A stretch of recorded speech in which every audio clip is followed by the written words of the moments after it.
which article deals with the vacancy in the office of the President. Sub-articles 1, 2, and 3 of that article provide that follows. These ones I'll read. Sub-article 1, the office of President, reads, Deputy President shall become vacant if the holder of the office A, dies, B, resigns, in writing addressed to the Speaker of the National Assembly, or just to hold office under Article 144, which deals with removal of President on grounds of incapacity, or Article 145, which deals with removal of President by impeachment, or under any other provision of the Constitution. Sub-article 2, when a vacancy occurs in the office of President or Deputy, 1, the Deputy President shall assume office as a President for the remainder of the term. 2, if the office of the Deputy President is vacant or the Deputy President is unable to assume the office of President, the Speaker of the National Assembly shall act as President, and an election to the office of President shall be held within 60 days after the vacancy arose in the office of President. Sub-article 3, a person who assumes the office of President under Clause 2A or following an election required by Clause 2B shall, unless otherwise removed from office under this Constitution, hold office until a newly elected President is sworn in following the next regularly scheduled election under Article 136, Sub-article 2A. End of Sub-article 3. Therefore, to us, a holistic reading of Article 146 alongside Article 152 of the 2010 Constitution, and in relation to the filling of a vacancy in the office of the Deputy President in this matter, yields the meaning that the person who assumes the office after the impeachment of the Deputy President shall, unless otherwise lawfully removed from this office, hold that office until further orders of this court or until the current term of the President ends, whichever comes first. The foregoing demonstrates that the structure of the Constitution, which reflects the popular will of Kenyan citizens, envisions a scenario in which the office of the Deputy President will always be filled except during the brief period of required to fill the vacancy as already stated above. Based on the foregoing, we now turn to the nature of the conservatory orders in this matter. It is widely accepted that the purpose of conservatory orders is to preserve the status quo pending further orders of this court. The Supreme Court in Gatirao Peter Munywa and Dixon Mwenda Githinji and 2 others said as much. In this case, maintaining the status quo would mean, 1, that the first petitioner remains impeached under Article 145, sub-article 7, which affirms the finality of the impeachment process with the following provision, I quote, if at least 2/3 of all members of Senate vote to uphold an impeachment charge, the Deputy President shall cease to hold office, end of quote. 2, additionally, the prevailing status quo will mean that the Deputy President nominee, Professor Abraham Kithure Kindiki, does not assume office. With such an approach, while such an approach may seem fair, reasonable, and balanced, and one which this court would ordinarily be inclined to adopt, the unique nature of the Deputy President role under the 2010 Constitution suggests a different course. Allowing these orders to stand will leave the office of the Deputy President vacant. The problem, however, is that no other person is authorized to carry out the constitutional functions specifically assigned to the Deputy President under Article 147, sub-article 2, once those assigned by the President revert to the President in the absence of an office holder. The result would be a de facto suspension of Article 147(2) of the Constitution, an outcome that no court should knowingly permit. For clarity, this court firmly holds that no court should issue orders that have the effect of suspending the operation of any provision of the Constitution, such an outcome is clearly not envisioned by the document itself. The Constitution was not handed to Kenyans on a silver platter. No, it was achieved through great struggle and sacrifice. Therefore, it is the duty of the court to uphold its provisions as intended by the framers and as demanded by the people of Kenya. Furthermore, Article 259 of the Constitution mandates that the document must be interpreted as always speaking.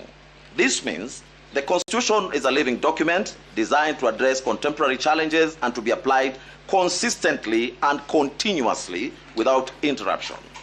Suspending any provision of the Constitution, even temporarily, would undermine this principle by creating gaps in its operation and disrupting the intended balance of governance. The Constitution is structured to ensure that all its provisions are effective and operative at all times. If any provision, such as Article 147, Sub-Article 2, is rendered dormant by a judicial order, it risks setting a precedent where parts of the Constitution could be selectively switched off, effectively weakening the Constitution's authority and the protections it affords. Additionally, we are mindful that courts are guided by the principle of constitutional supremacy, which requires that all judicial decisions align with the Constitution's objective and upholds its integrity. Issuing an order that suspends a constitutional provision would directly contravene this principle, effectively placing judicial discretion above the supreme law of the land. This will be inconsistent with the spirit of judicial restraint and the court's role as a protector and not a modifier of the Constitution. For these reasons, we take the position that the Constitution must remain fully operational at all times, and no court order should have the effect of rendering any part of it inoperative or dormant. The court's responsibility is to interpret and apply the Constitution as a cohesive functional document that serves the people's enduring will and protects the structure of governance as established.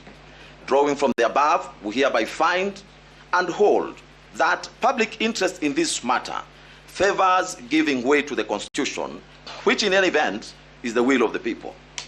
That is also the dictate under Article 3 of the Constitution, where every person has an obligation to respect, uphold, and defend the Constitution.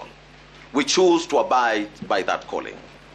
As such, public interest demands that the office of the Deputy President should not remain vacant. Whether the consolidated petitions will be rendered inhibitory in the absence of any orders. As we stated in ruling number 1, because the consolidated petitions challenge the entire impeachment process, the fundamental issues at stake remain live, even though the parliamentary proceedings have been completed. Furthermore, as previously noted, should any of these petitions succeed, this court will have no shortage of effective remedies to address the situation. The next issue is whether the applicants will be prejudiced if the orders are not granted.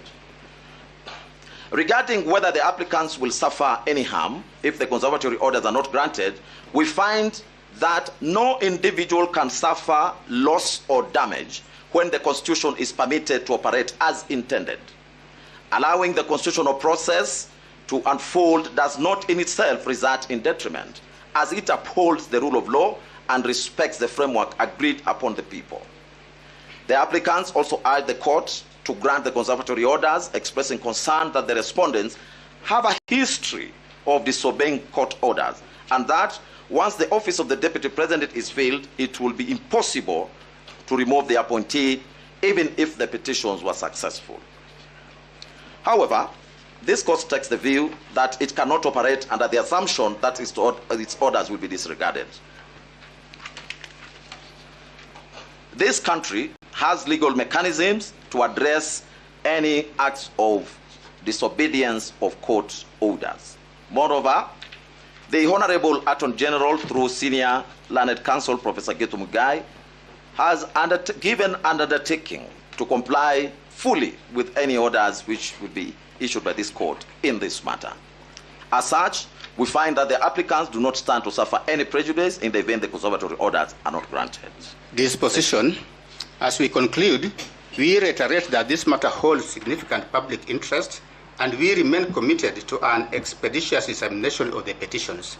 Therefore, we will further provide directions within this ruling. Consequently, the following orders are hereby issued. 1. The applications for conservatory orders are hereby disallowed.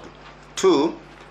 The conservatory orders issued on 18th of October 2024 in Keregoya High Court E015/2024 are hereby discharged and or set aside. Costs of these applications shall be incurred. We grant leave for appeal, type proceedings, and certified copies of this ruling to be availed to parties at cost or as it may be. We will mention this matter on 7th of November 2024 at 2 p.m. in the open court. This ruling shall forthwith be uploaded in the court tracking system. That is the ruling of the court. Most obliged, my lord.